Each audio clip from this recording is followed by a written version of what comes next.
até reunir a importância que pudesse cobrir o valor da Bíblia. Quando ela conseguiu, já haviam se passado 9 anos, ela estava a caminho da sua vida adulta praticamente. Ela pegou aquele montante de dinheiro, fez 70 quilômetros a pé e depositou aos pés do pastor que 9 anos atrás havia ido até o vilarejo e havia negado a ela a Bíblia por conta de não ter condições de pagá-la. E fazendo assim, ela conseguiu colocar aquele homem de joelhos, mas não só ele, toda a igreja da Inglaterra e toda a igreja reunida ao redor do mundo. Eu digo isso por quê? Porque naquele momento histórico, ela sensibilizou o coração de um pastor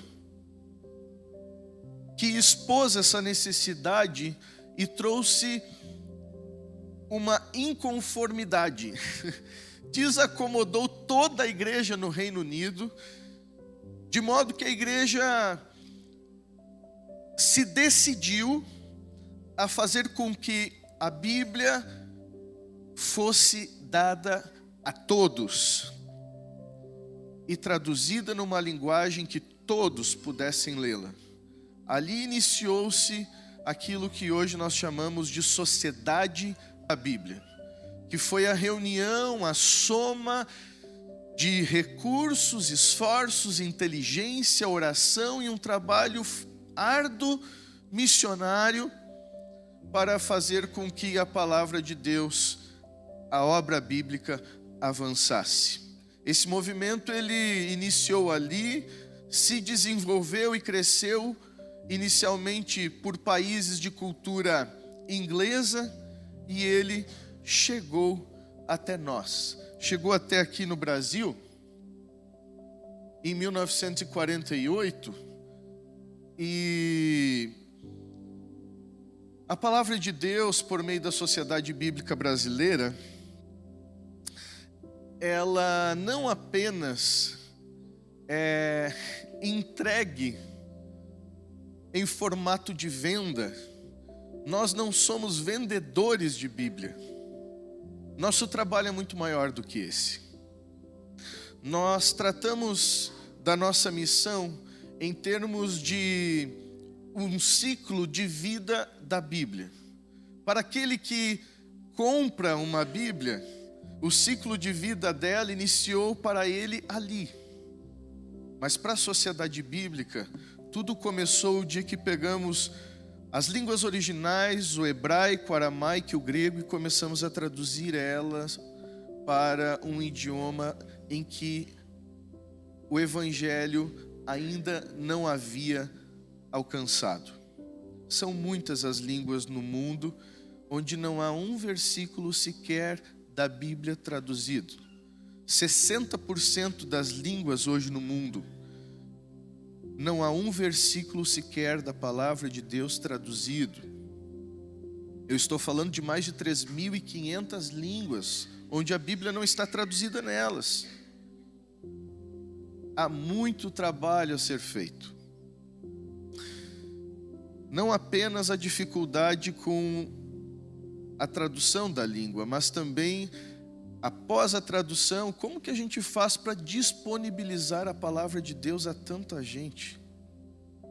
Agora, na última reunião que tivemos com o presidente mundial das sociedades bíblicas, veio da África do Sul participar da celebração dos 75 anos, apresentava-se uma estimativa de que para colocarmos a palavra de Deus na mão de todas as pessoas ao redor do mundo, nós levaríamos aproximadamente 200 anos. Ora, em 200 anos a população mundial já trocou 4 vezes, né? Muitas pessoas morreram e nasceram. Então, esse trabalho é um trabalho que não acaba. E ele está sendo, em primeiro lugar, gerenciado por Deus. Ele passa pelas mãos da Sociedade Bíblica do Brasil, mas ele depende da oração, ele depende do engajamento, ele depende da contribuição da Igreja de Jesus Cristo. aqui um pouco daquilo que tem sido nossos focos de trabalho nesses últimos anos. Se a palavra de Deus, ela é para todas as pessoas e numa linguagem que qualquer pessoa entenda, isso significa, irmãos, que nós precisamos também encontrar maneiras de fazer a Bíblia acessível aos cegos. É por isso que faz 20 anos que a Sociedade Bíblica Brasileira é a única instituição em língua portuguesa que imprime a Bíblia completa à pessoa cega. São 38 volumes e mede praticamente 3 metros. O custo é altíssimo, mas vale a pena. São 528 mil pessoas completamente cegas no Brasil e cerca de 6 milhões de pessoas à beira da cegueira. Nós acabamos de iniciar um trabalho com os surdos. São 2 milhões e 500 surdos no Brasil e cerca de 10 milhões de pessoas com algum comprometimento auditivo. Aí nós anunciamos em nossos domingos no púlpito que a fé vem pelo... E como que faz o surdo? E como ouvirão se não há quem?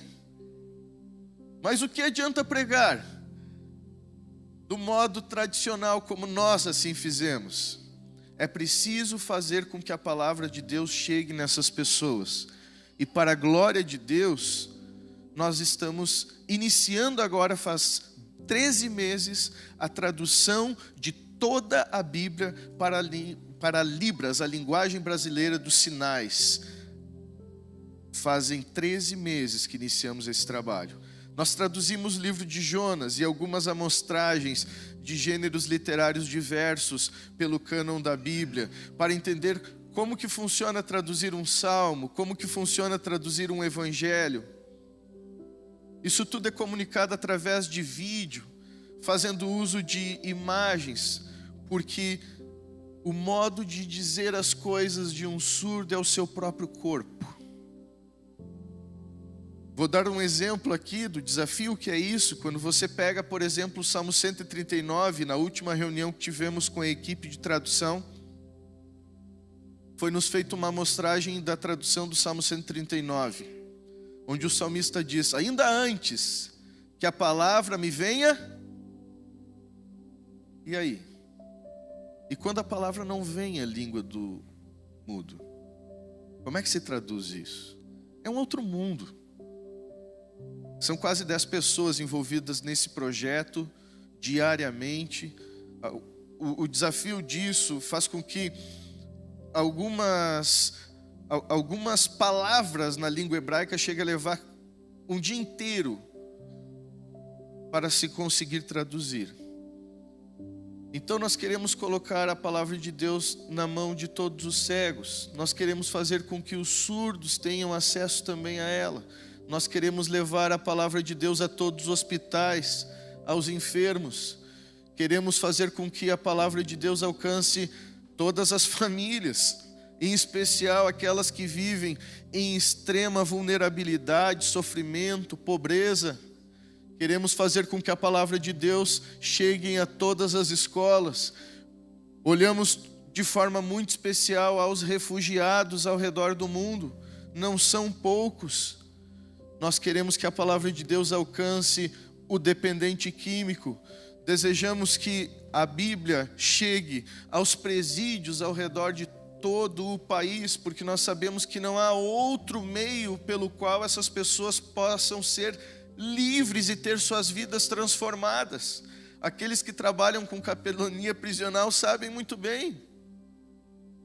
Você vai até um presídio e leva uma obra do Shakespeare. Você volta 6 meses lá e o que você encontra? Um presídio. Agora vá a um presídio, deixa uma Bíblia. E volte 6 meses depois lá. Você vai encontrar uma igreja. Porque a semente que nós temos nas mãos, ela é viva e eficaz. E nós sabemos disso, porque ela alcançou a nós e transformou também a nós.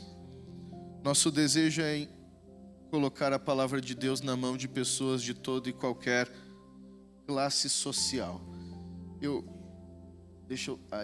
Aqui é uma imagem de o barco da Bíblia.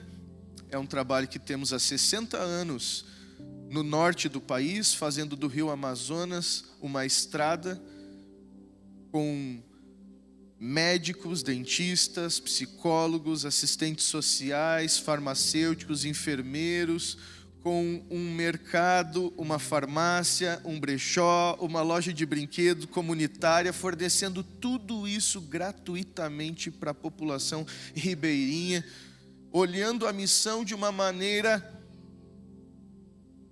complexa, holística, vendo o ser humano dentro do seu contexto todo, do modo que Jesus fazia.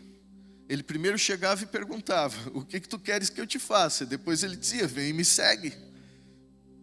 Nós precisamos conectar essas duas coisas.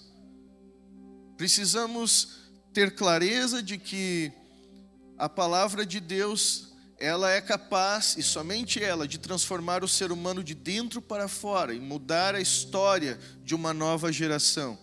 Mas não podemos esquecer que Deus não salva almas, Deus salva pessoas, e Ele está preocupado com a pessoa toda. Isso é o que a sociedade bíblica tem feito. Ela tem se tornado um ponto de convergência pela credibilidade e o trabalho prestado ao longo de 2 séculos no mundo. Tem se tornado um ponto de convergência onde igrejas, ONGs e outras instituições canalizam recursos e seus esforços para fazer com que a palavra de Deus e tudo mais que as pessoas precisam em situações extremas de vulnerabilidade possa ser suprido dentro do Brasil e ao redor do mundo. Hoje nós fazemos parte, a Sociedade Bíblica do Brasil, de uma fraternidade de sociedades da Bíblia. Eu dizia que não éramos os únicos e que essa história não começou aqui no Brasil, e de fato, somos hoje 156 sociedades da Bíblia espalhadas pelo mundo. Dessas 156, irmãos, apenas 4 delas são autorizadas a imprimir e distribuir o texto bíblico. Uma está na China, outra no México, outra na Colômbia e outra no Brasil. E a nossa sociedade da Bíblia, a sociedade bíblica que lhe pertence, eu vim aqui para dizer isso hoje, nós não podemos como igreja ver ela como uma instituição distante, à parte de quem nós somos. Ela nos pertence, são sócios da Bíblia todos aqueles que amam este livro e oram pela vinda do Senhor, porque a profecia de Jesus Cristo é que este evangelho será pregado em todas as nações da terra e aí virá o fim. E esse é o papel da igreja, e a sociedade bíblica está comprometida com isso, e não faremos isso sozinho, faremos juntos. 60% das Bíblias que circulam pela América Latina, todas elas saem da Sociedade Bíblica do Brasil. Hoje, nós imprimimos uma Bíblia por inteiro a cada 3 segundos na gráfica da Bíblia. E a gráfica da Bíblia funciona 24 horas por dia, 6 dias por semana. Isso numa janela de 12 meses significa cerca de 10 milhões de Bíblias completas e 200 milhões de exemplares de literatura bíblica, devocional, de capelania, voltada para o trabalho de evangelização. São 200 milhões de porções bíblicas em mais de 110 idiomas. Deus tem sido bom conosco e tem feito do Brasil não apenas o maior produtor de soja do mundo, nós somos o maior celeiro de sementes da paz, do pão que desce do céu, do verbo que gera vida. E podemos transformar, começando por a rua onde moramos, nossa família, ver vidas sendo transformadas em Cascavel, nosso estado, o Brasil. E na mão da igreja brasileira, por bondade e misericórdia, Deus preparou isso. Está o compromisso de levar a palavra de Deus a todas as nações da terra. Esse trabalho ao longo dos anos tem nos possibilitado, irmãos, know-how para dar treinamento a outras sociedades bíblicas ao redor do mundo, líderes, pastores de todas as nações. Por isso, dentro da SBB, nós temos um departamento que se chama Academia da Bíblia. É um programa de formação que suporta a igreja no seu trabalho missional ao redor do mundo. E dentro do Brasil, esse programa ele está traduzido por um evento que nós chamamos Seminário de Ciências Bíblicas, que no meio de 5.600 municípios que existem na nação brasileira, nós escolhemos apenas 14 para privilegiá-los com a vinda dos tradutores, consultores de tradução da sociedade bíblica até a igreja local, passando um dia inteiro em diálogo, dando palestras e compartilhando com a igreja aquilo que de Deus temos recebido.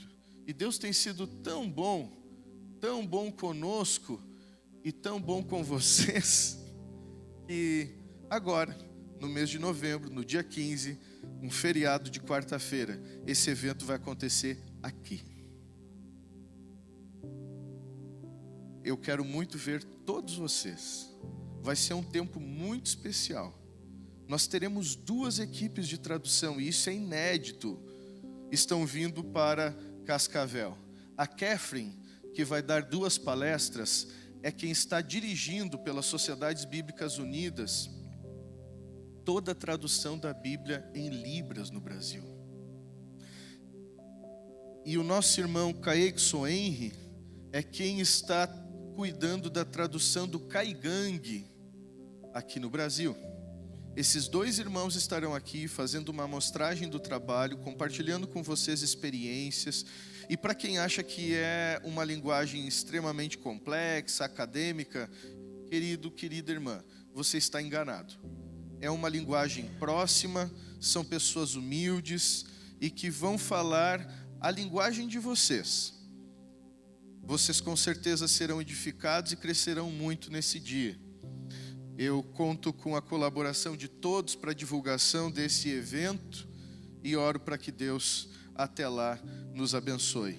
Nós estamos juntos? Amém. Estamos juntos? Amém. Amém. Certo, então. Quero pedir que você abra a sua Bíblia no livro de Efésios, no capítulo 3.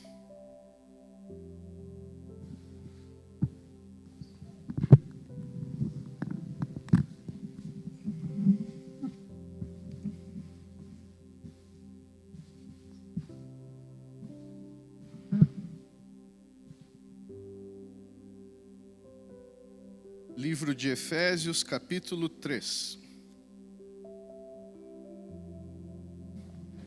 Eu venho do Rio Grande do Sul para cá, resido em Porto Alegre, onde fica também o nosso escritório da Sociedade Bíblica do Brasil. E confesso a vocês que esses 15 dias têm exigido muito de mim. A gente tem andado manhã, tarde e noite, se reunindo com pastores e conselhos de pastores, autoridades de toda a região oeste do Paraná, pregado em algumas igrejas. Eu já estou com a garganta um pouco cansada, e para estar com vocês aqui hoje, eu tive que buscar tempo na madrugada, pastor, para me organizar. Mas eu estou muito contente, feliz, e aquilo que eu vou compartilhar com vocês é uma leitura da Bíblia com o coração. Capítulo 3 de Efésios, do verso 14 ao verso 21. É uma oração do apóstolo Paulo, e ele diz assim: por essa razão eu me ponho de joelhos diante do Pai, de quem toda a família nos céus e na terra recebe o nome. Peço a Deus que, segundo a riqueza da sua glória, conceda a vocês que sejam fortalecidos com poder mediante o seu Espírito, no íntimo de cada um. E assim, pela fé, que Cristo habite no coração de vocês, estando vocês enraizados e alicerçados em amor. Isto para que, com todos os santos, vocês possam compreender qual é a largura, o comprimento, a altura e a profundidade, e conhecer o amor de Cristo que excede todo o entendimento, para que vocês fiquem cheios de toda a plenitude de Deus. Ora, aquele que é poderoso para fazer infinitamente mais do que tudo o que pedimos ou pensamos, conforme o seu poder que opera em nós. A Ele seja a glória na igreja em Cristo Jesus, por todas as gerações, para todo o sempre. E nós dizemos juntos, amém. Podem sentar, queridos.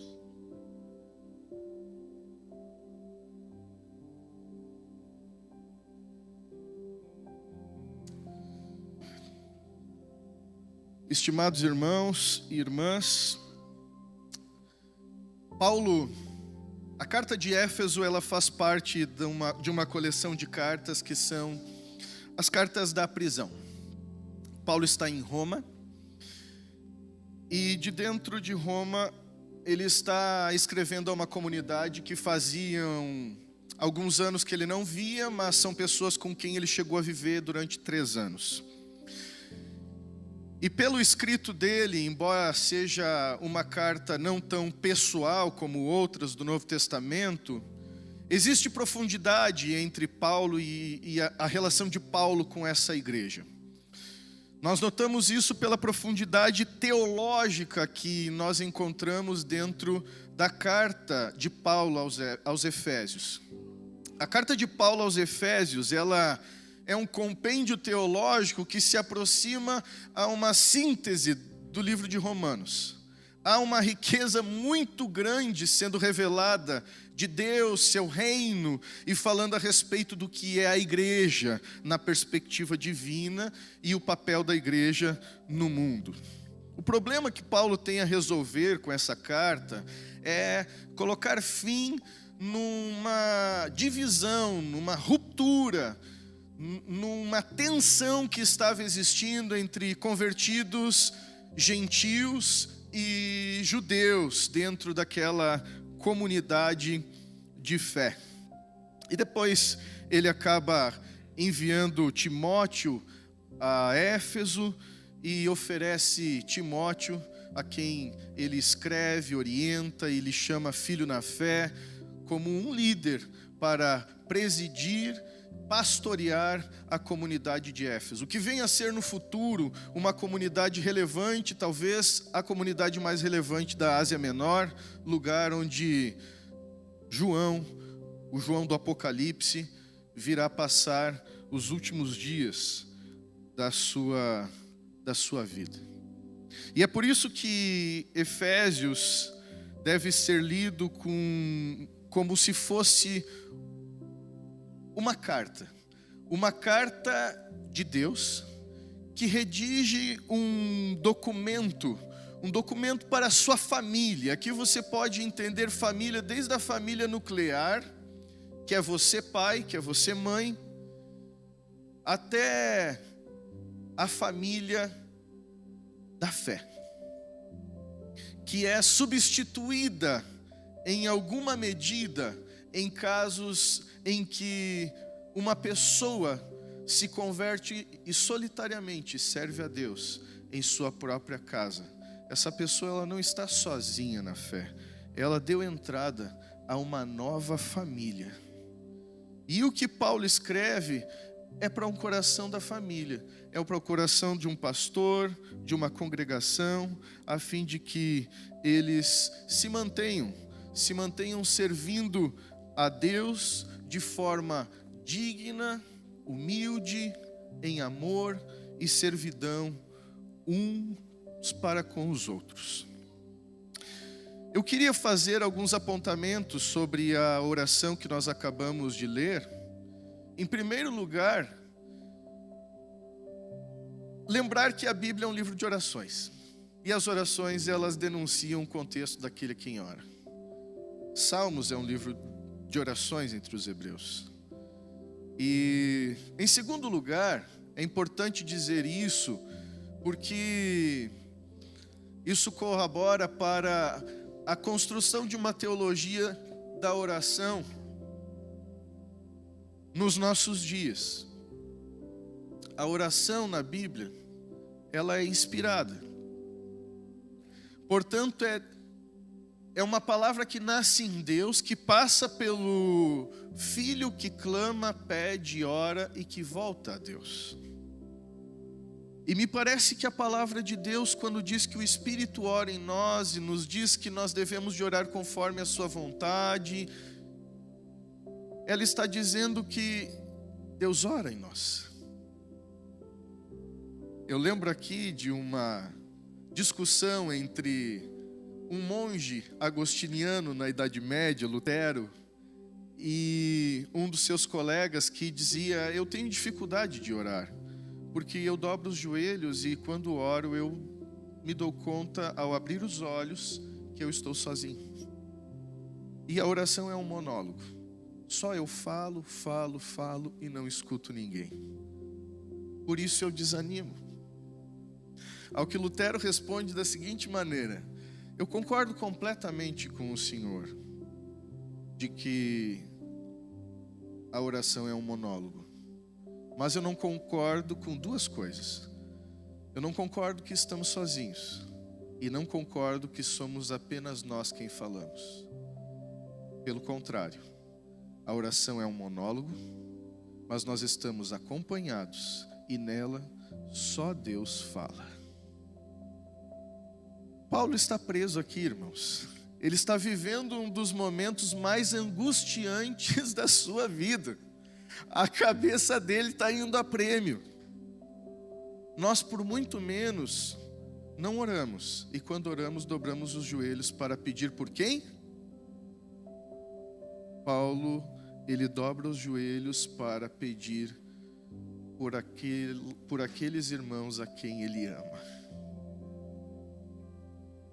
Isso é extremamente significativo. Significativo também porque eles prenderam Paulo, impediram que ele andasse por as ruas do Antigo Oriente, viajasse de norte a sul, leste a oeste, pregando o Evangelho, mas não puderam impedir que ele orasse.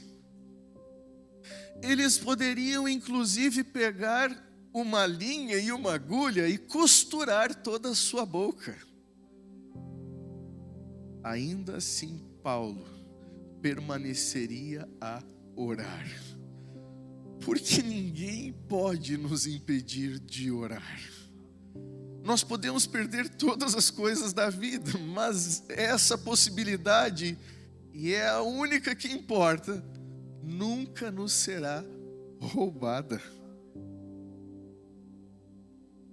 E o que Paulo tem a pedir? Paulo se dedica a pedir por saúde das pessoas, que cada um possa ter uma casa nova dentro da sua localidade, então. Não. Ele consegue sublinhar o que é elementar e orar por aquilo que mais é necessário e urgente na vida da igreja. E isso é um indicativo daquilo que é importante para Paulo, é importante para Deus, deveria de ser também importante para nós. Ele não ora talvez por uma casa nova, porque ele sabe que nós fomos feitos para uma outra morada. Ele não ora por saúde do corpo, porque ele sabe que nós não fomos feitos para viver 100 anos, 200 anos, aqueles que se esforçam para tanto. Nós fomos feitos para ser eternos. Então o que ele pede é que a igreja seja fortalecida com poder, mediante o Espírito Santo, no íntimo de cada um. Por um poder que não vem de status social, que não vem de formação acadêmica, e me entenda bem, quando eu falo de uma coisa, eu não estou desfazendo ela. Por favor, não faça confusão.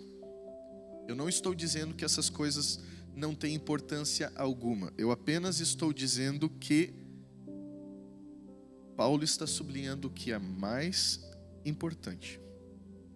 E ele está dizendo que o poder de um filho de Deus, ele é espiritual e é dado por meio do Espírito Santo, no íntimo de cada um. Além disso, ele pede que Jesus habite no coração de cada um e que nós sejamos enraizados e alicerçados em amor. Eu sei que parece ousado demais, e isso é um mistério que os teólogos no curso da história da igreja tentam explicar e não conseguem. Eugene Peterson, ele diz que ele daria o diploma de doutor em teologia a alguém que consiga explicar a grandeza que é estar em Cristo e Cristo em nós. Esperança da glória. Enraizados e alicerçados em amor. Mas ele pede isso com um propósito. E a oração segue e ele explica, para que todos os santos possam compreender a dimensão do amor de Cristo, para ficarem cheios da plenitude de Deus. E esse compreender aqui, na língua grega, tem a dimensão de experimentar. Não é algo que passa apenas pela via cognitiva da razão, não é apenas uma experiência cerebral, mas ela é a experiência de experimentar Deus na nossa própria carne e na comunhão com o corpo de Jesus Cristo por inteiro. Envolve nosso cérebro também, envolve uma fé confessante também, mas envolve laços de fraternidade, amor, abnegação, altruísmo, sacrifício, entrega e serviço, edificação conjunta e mútua entre o corpo de Cristo, cada parte da igreja.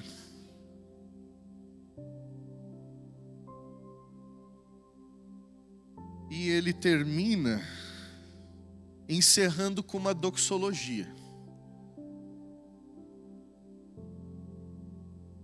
E depois e junto com essa doxologia, ele diz que ele ora aquele que pode fazer infinitamente mais do que nós pedimos ou pensamos, segundo o seu poder que em nós opera. Aqui também há uma preciosa contribuição para a nossa teologia da oração. Porque às vezes nós ficamos pensando ser ridículo algumas coisas que nós levamos para Deus. Às vezes nós pensamos ser impossível algumas coisas que nós levamos para Deus. Embora Paulo esteja tratando de questões transcendentais e eternas, eu preciso te dizer, irmão e irmã, o Pai de Jesus, a quem nós também chamamos de Pai porque Ele habita em nós e nós estamos nele, se importa com tudo. Com calçado, roupa, comida, bebida, com tudo. Senão, quando nos ensinou a orar, também não havia nos orientado a listar diante de Deus todas as coisas que precisamos e nos dado no final a firme certeza de que aquele que não poupou nem Jesus, mas nos entregou o próprio Filho na cruz, Ele também é capaz de nos dar todas as coisas em Cristo Jesus. Eu me ponho de joelhos, disse Paulo. E eu deixei para o final aquilo que o meu coração está envolvido hoje pela manhã, porque é Dia dos Pais.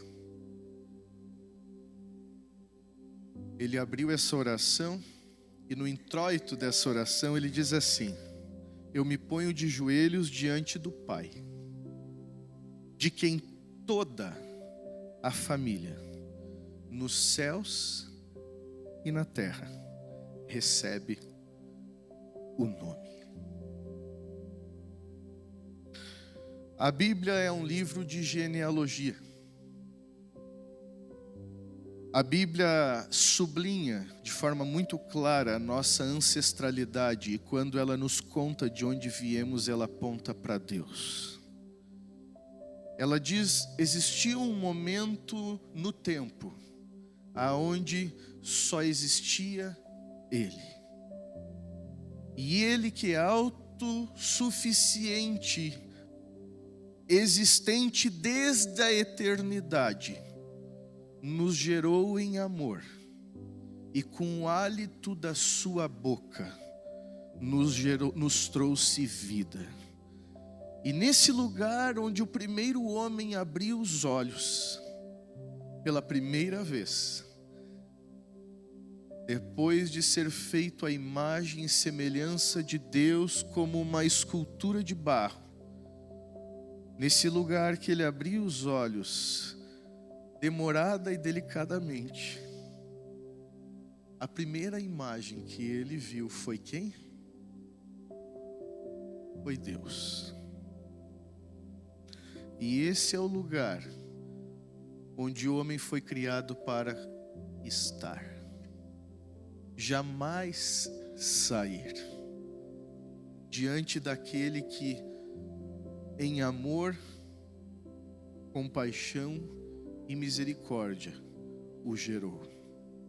A misericórdia de Deus, ela não é causada por causa da queda, porque o Cordeiro foi morto desde a fundação do mundo.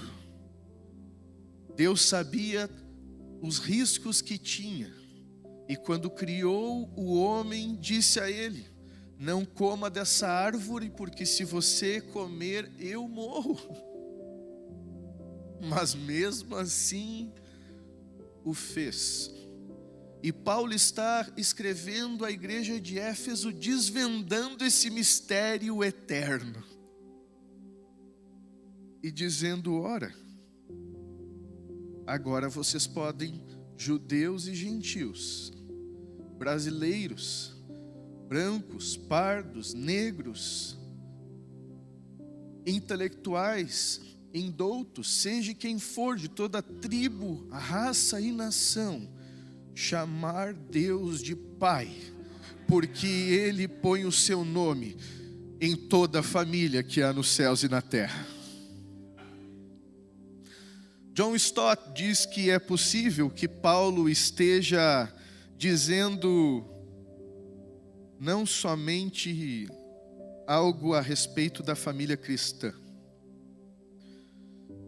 como quem recebe o seu nome, mas que a própria noção de paternidade, e hoje é Dia dos Pais, deriva da paternidade de Deus.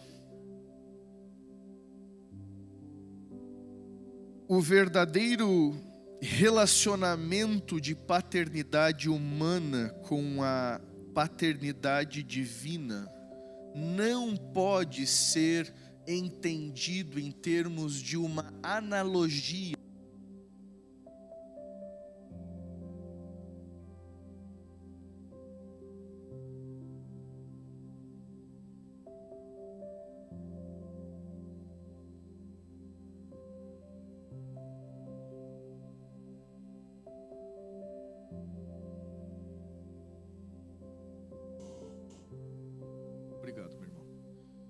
Entendam isso, Deus não está olhando para os homens e achando bonitinho a maneira como um pai ama, cuida, orienta e caminha com o filho, para dizer assim: olha, eu me identifiquei com essa imagem, então permita-me, por favor, pai, tomá-la emprestado para me relacionar com aqueles que por meio de Cristo Jesus, meu filho, se tornam também meus filhos.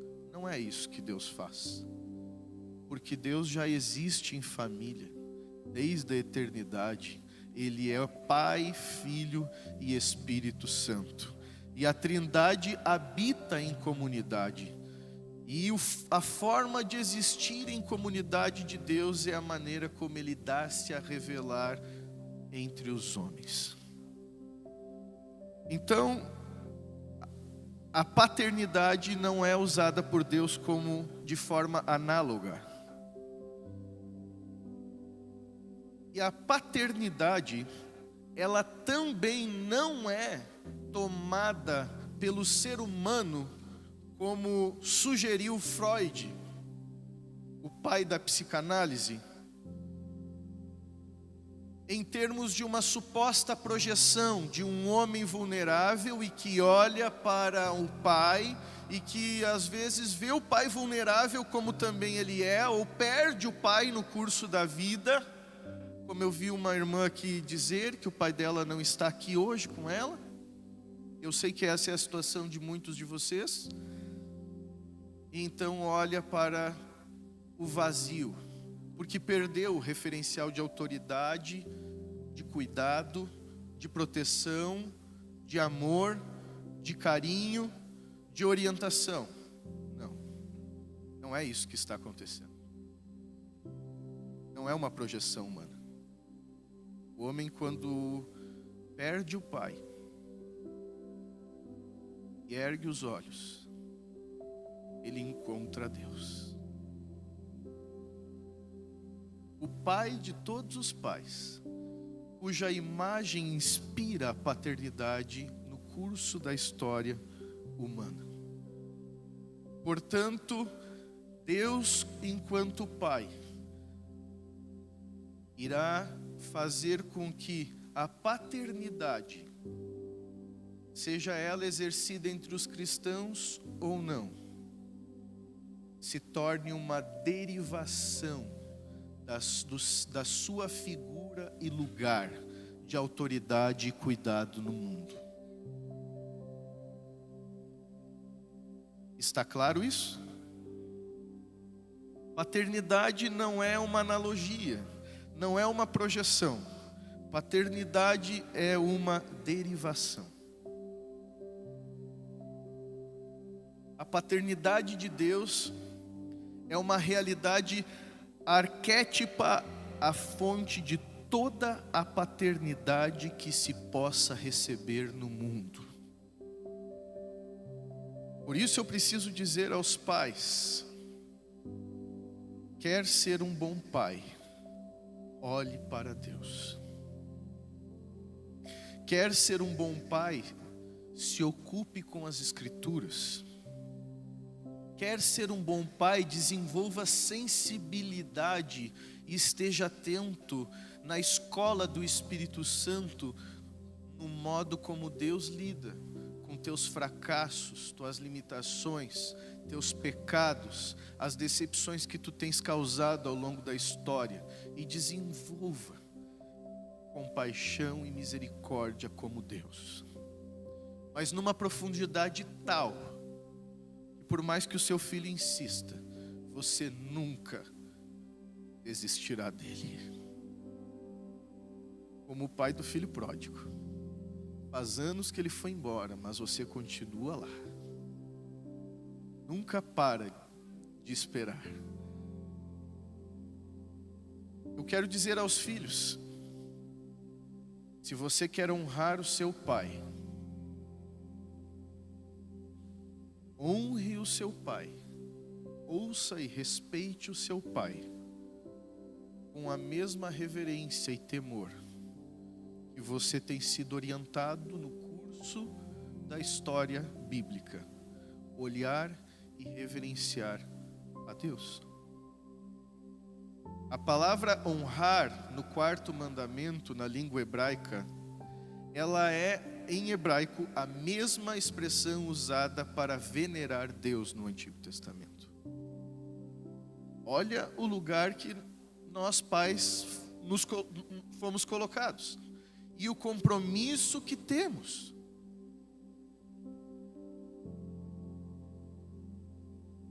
Eu sou pastor de comunidade já faz alguns anos e eu sei o quanto os pais exigem de um pastor, de um líder de jovens e de um líder de adolescentes hoje em dia, porque infelizmente nós aprendemos a terceirizar tudo, especialmente as crianças e os idosos. O cuidado com essas pessoas que não produzem mais é posto na mão de gente estranha e desconhecida, porque as pessoas que interessam são aquelas capazes de gerar riqueza num mundo de consumo. No mundo de consumo, a vida ela se tornou completamente descartável. E a gente cumpre com um jeito de ser no mundo excursionista, assim. É como se a gente fosse acampar e deixa lá aquilo que bebeu e sobrou, comeu e sobrou. O que sobrou da nossa digestão, fica lá. O problema é de quem vier depois. Isso é grave, gente. Deus ama a família. E Ele quer ressignificar o lugar e o papel de cada um de nós na família a qual pertencemos, ou melhor, Ele nos permitiu pertencer. Deus quer fazer isso. Quer fazer isso. Ora, Paulo segue na introdução da sua oração e diz assim: de quem toda a família nos céus e na terra recebe o nome. Desculpa, pastor, quanto tempo eu ainda tenho? Porque eu não olhei e eu quero lhe honrar com o tempo. Tá bem.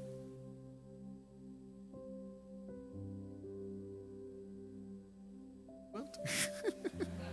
Gente, ele está falando comigo.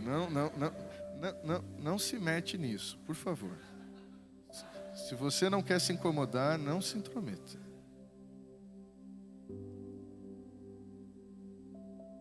Já vou terminar, para poder voltar.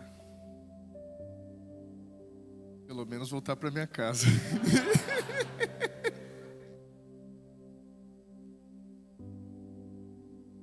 A quem toda a família recebe o nome. O nome na teologia bíblica representa a pessoa toda. É o caráter. É por isso que quando Deus se mostra em suas teofanias no Antigo Testamento, a primeira coisa que acontece quando alguém se encontra com Ele é: qual é o teu nome? E o cara vai embora sem saber. Porque ele responde: eu sou o que sou. O tetragrama, que é uma expressão, é uma forma que foi registrado o nome de Deus no Antigo Testamento, Yahweh, é muito próxima da maneira como também se pronuncia em hebraico o verbo ser. É assim que ele se revela a Moisés, a Jacó e outros no Antigo Testamento. Eu sou o que sou. Mas por que não se põe nome em Deus? Porque tudo aquilo que se coloca nome se restringe. E como se restringe alguém que é eterno? A coisa linda de tudo isso é que no curso da história Deus andou trocando o nome de pessoas. Uma delas foi Jacó. Jacó, conhecido por a sua biografia, recebeu um nome que quer dizer trapaceiro, enganador, e ele honrou esse nome. Fez de tudo para honrar esse nome. O bonito é que ele fugiu, foi para a casa dos seus tios em Padã Arã, passou 22 anos longe de Esaú que queria matar ele, não é? E quando ele volta para casa, para se reconciliar com seu irmão, ali no Vale de Jaboque, no capítulo 32 de Gênesis, ele rola no chão. Ele encontrou um cara mais feroz que ele. Mas ele resistiu também. E naquela madrugada de oração, porque o que aconteceu com Jacó era oração. Toda vez que nós conversamos com Deus é orar. E há muitos momentos de oração nossos onde nós rolamos no chão. Existem fases da nossa vida, inclusive, onde Deus nos fere. Marcas que nunca mais esquecemos. Se tornam um andar manquejador para o resto das nossas vidas, mas que são marcas de graça e misericórdia. Porque Ele esteve conosco na madrugada mais difícil da nossa vida. E Ele soube melhor que nós, na história de Jacó e na nossa história, proteger as nossas famílias. É isso que aconteceu com Jacó. Todo cheio de estratégia. Eu vou mandar uns antes, outros depois. Eu mando presente, eu seguro aqui, eu seguro ali. Mas quem protege é o Deus que havia prometido: eu vou com você e volto com você e não te abandonarei até que tudo que eu te prometi se cumpra na tua vida. Eu sou o Deus do teu avô Abraão e do teu pai Isaque. Eu sou o teu Deus, Jacó. De agora em diante, o teu nome não será mais Jacó, mas será Israel. Israel. Em hebraico, o termo Israel é a junção de duas palavras que existem divididas. Ish é homem em hebraico, e El é a abreviatura do nome de Deus. Então Deus olha para aquele homem miserável que saiu de casa fugido de morte porque havia cometido algo grave e que rola em oração com Deus 22 anos depois e diz a ele: meu amigo, tu está preocupado com a tua família e o teu futuro. Até hoje as marcas que tu carrega destroem a tua dignidade. Mas deixa eu fazer uma coisa por ti. Deixa eu trocar o teu nome e botar o meu nome em ti. E tu nunca mais vai ser o mesmo. Então ele pega Ish, que quer dizer homem, e El, que é a abreviatura do nome de Deus, e coloca em um homem. E ele se torna pai de todas as nações, e nele, naquele pobre pecador, Deus cumprirá o seu propósito, enviará Jesus e fará com que esse fio vermelho que rasga todo o Antigo Testamento chegue até nós e seja servido a nós nessa santa ceia, nessa mesa que somos chamados a sentar e comungar como família e um só corpo.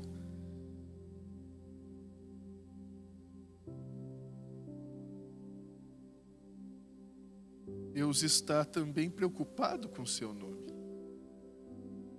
porque Ele emprestou sua reputação a gente pecadora e vulnerável. É por isso que na oração do Pai Nosso, Jesus nos ensina dizendo: santificado seja o teu nome, assim na terra como ele é no céu. Notem duas coisas nessa petição. Uma, que ela não é uma petição individual. Ela é uma oração coletiva do início ao fim. Porque Deus se mostra, revela e está presente no mundo em comunidade, em igreja. Então, quando Cristo nos ensina a orar, santificado seja o teu nome, venha a nós o teu reino, Ele está pedindo: santifica o teu nome em nossa vida, como também santificaste a Jacó. E te revela através de nós, pecadores e vulneráveis no mundo, como também te revelaste através da história, vida, testemunho dos teus santos servos. E eu quero terminar, era para ter um batismo ainda hoje aqui, né? Mas não vai ter, eu sei. Então eu ganhei mais 20 minutos por causa disso. Eu não sou batista, então eu vou abrir uma assembleia. Vocês concordam? Vamos se divertir um pouco, né? Alegria, é Dia dos Pais, pastor.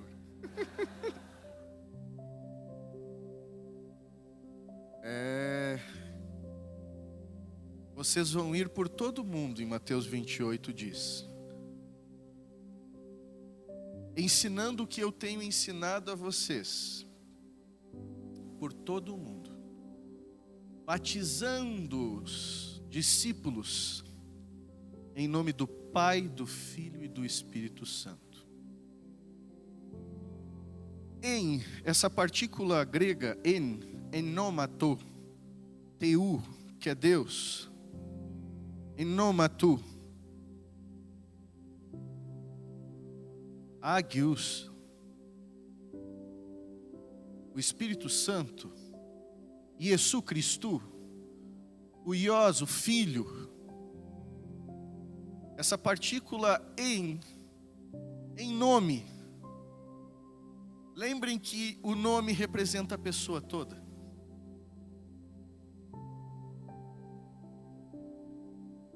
Está querendo dizer que no batismo, ordenado por Jesus Cristo, cada um de nós que já desceu as águas do batismo e aqueles que, quando o batismo acontecer aqui, pastor, descerão, essas pessoas elas estão nascendo de novo, porque batismo quer dizer novo nascimento.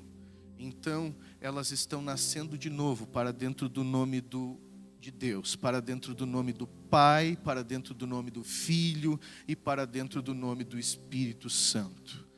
E é por isso que a vida cristã, ela é coberta da alegria, da notícia de que, em primeiro lugar, não sou eu quem mudo, mas Deus que me gerou e me fez família, junto com vocês, família, começa a me ver de uma outra maneira, porque eu nasci dentro de Deus. Cristo agora começa a ser gerado dentro de mim. É um trocadilho, um mistério, mas é justamente o que acontece. Primeiro, tudo muda dentro de Deus. E de inimigos passamos a ser amigos. Mais do que amigos, passamos a ser filhos. Nascemos dentro de Deus. E Cristo passa a nascer dentro de mim. Ora, eu termino nessa manhã. Eu fiquei só nessa página, tinha mais 8.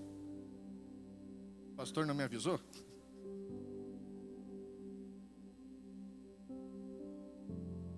Porque o apóstolo, ele diz assim: eu me ponho de joelhos diante do Pai, de quem toda a família, nos céus e na terra, recebe o nome. Existe algo na história da igreja que se chama credo apostólico. Quem é que conhece o credo apostólico aqui? Vocês conhecem o credo apostólico, né? O credo apostólico, ele diz assim, que eu creio em Deus Pai Todo-Poderoso, Criador dos céus e da terra, e em Jesus Cristo, seu único Filho, nosso Senhor, que foi concebido pelo poder do Espírito Santo, nasceu da Virgem Maria, padeceu sob Pôncio Pilatos, foi crucificado, morto e sepultado. Desceu à mansão dos mortos, ressuscitou ao terceiro dia, subiu aos céus, está sentado à direita de Deus, Pai Todo-Poderoso, de onde há de vir julgar os vivos e os mortos. Creio no Espírito Santo e na Santa Igreja Cristã, Católica, Universal, na comunhão dos santos, na remissão dos pecados, na ressurreição da carne e da vida eterna. Amém. Esse é o testemunho de fé documentado, compêndio teológico, confissão de fé cristã mais antigo da história da igreja. Está lá no 2º século. Eu creio na comunhão dos santos. E é porque creio na comunhão dos santos que creio no que Paulo está dizendo aqui. Eu me ponho de joelho diante do Pai, de quem toda a família, tanto as que estão aqui na terra, quanto aquelas que já estão no céu, recebem o nome. Eu sei que esse dia, Dia dos Pais, não é fácil para muitos de nós. Eu sei que há entre nós pessoas aqui que perderam seus pais, outros não conheceram seus pais, e sei que existem pessoas aqui, assim como eu, que perderam seus filhos. Há 2 anos atrás, nós que já tínhamos o Pedro, que está com 4 anos, ficamos sabendo de uma gravidez que se desenvolveu apenas até o 2º mês de gestação. Foi um golpe bastante grande, porque até ali, atendendo pastoralmente casais com suas gestações interrompidas, eu pensava, sinceramente, que era apenas uma gestação interrompida. Mas quando aconteceu comigo, eu me dei conta que existem filhos que Deus nos dá, que nós só vamos conhecer na eternidade. Passaram-se mais alguns meses, a esposa voltou a engravidar. E agora, com quase 6 meses, nós perdemos os sinais vitais do bebê e foi diagnosticado como morte do feto. Novembro do ano passado. Nós tivemos que registrar, dar nome, fazer o parto normal, induzido, a mãe ter dor, sem ter a alegria do choro do bebê, como o Evangelho promete. Sem a ajuda do bebê. Porque uma criança, quando nasce viva, ela ajuda a mãe. Mas quando morta, não consegue contribuir em nada para esse momento do parto. Foi a madrugada mais longa da nossa vida, quando nós baixamos o hospital e começamos o trabalho de parto. Nós passamos aquela madrugada toda orando, cantando e lendo a Bíblia. Porque nós sabíamos que o filho que havia partido, Deus havia nos dado. E a nossa família é mais uma destas que recebe o nome do Pai, que põe o nome em todas as famílias do céu e da terra.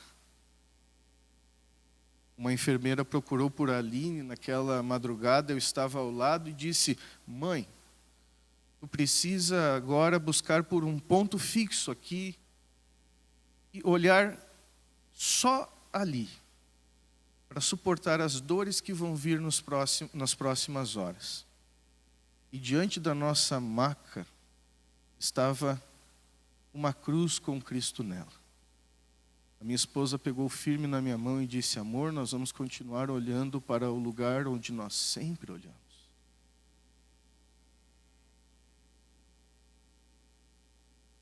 Aproximadamente 1 hora depois, nasceu o bebê E naquela madrugada, discutindo que nome nós iremos colocar, de tantos nomes que há na Bíblia e de tantas sugestões com as quais vínhamos sonhando junto à nossa família extensa, nós escolhemos naquela madrugada chamá-lo de Emanuel. Porque a nossa experiência é de que Deus nunca esteve tão junto conosco como naquela madrugada. Quando o bebê veio, a enfermeira pegou num pano e entregou nos meus braços, dizendo: Pai, esse é o Emanuel. E eu pude abraçar aquela criança. Diante daquele grupo de médicos e enfermeiros, junto com a Aline, fazer uma oração de gratidão a Deus. Porque os nossos dias, como diz a Bíblia, um dia é como 1000 anos e 1000 anos é como um dia. Aquela criança viveu por uma janela muito pequena de tempo, mas na terra e nas nossas vidas cumpriu todo o propósito de Deus para ela. E eu, enquanto orava e meditava numa palavra para compartilhar com vocês aqui nessa manhã, Deus me consolou ao longo dessa semana, porque Ele coloca o nome dEle nas famílias da terra e do céu. E um dia eu vou brincar com Emanuel. Vamos correr juntos. Vamos fazer tudo que não foi possível aqui, num lugar que nada mais irá nos atrapalhar. E eu partilho aqui o meu coração com vocês, e o consolo com o qual eu sou consolado, que é Cristo ressurreto, primogênito daqueles que vivem e vivem para sempre.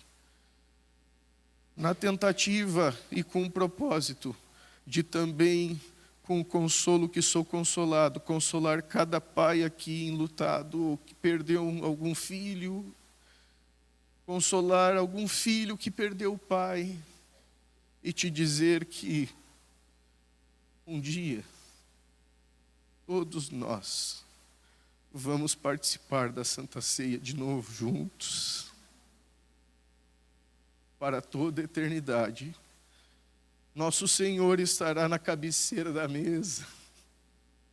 Será um momento indizível, um momento glorioso, que nunca mais terá fim.